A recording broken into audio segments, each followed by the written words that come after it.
যেগুলো বাকি আছে সেগুলো এবার ভাজছি।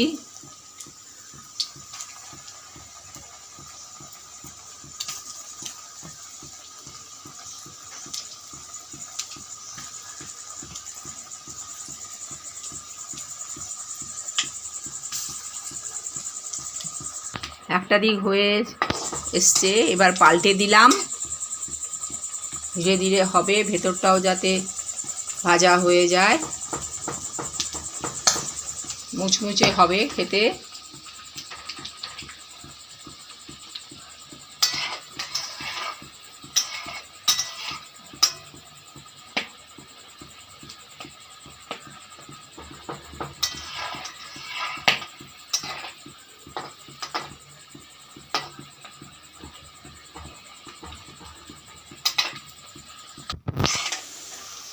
হয়ে এসছে, এবার একটা একটা করে তুলে নিচ্ছি।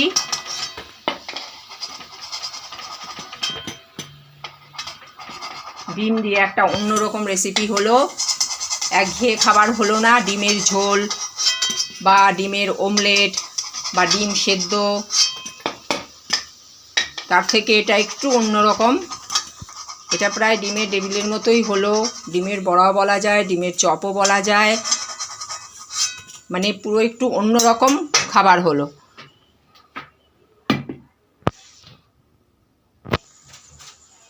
আমার রান্না কমপ্লিট, দেখতেই পাচ্ছেন সবাই।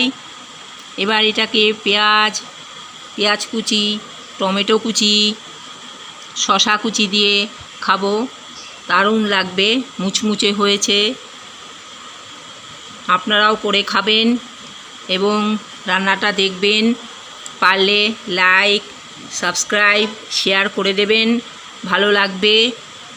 আরও নতুন নতুন রেসিপি আনার চেষ্টা করব এবং খুব সহজ রান্না। আপনারা রান্না করে খেয়ে বলবেন কেমন হয়েছে। ভীষণই সহজ রান্না, সবাই করতে পারবে। গাইস, সো আমি এখন লাস্ট চেক করে দেখব, টেস্ট করে দেখব কেমন হয়েছে। তো এই দেখো বন্ধুরা, ভেতরটা কেমন হয়েছে। তা আমি এখন একটুখানি খেয়ে দেখব।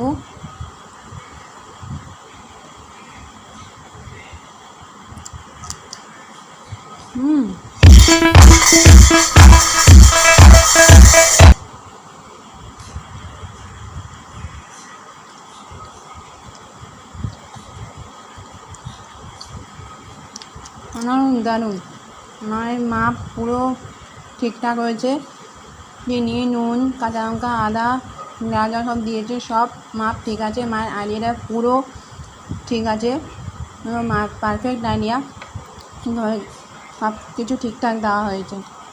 গাইস, তোমরাও বানিয়ে খেয়ে দেখো, কমেন্টে বলো কেমন হয়েছে। লাইক, শেয়ার, সাবস্ক্রাইব, কমেন্ট করে দিও। বাই।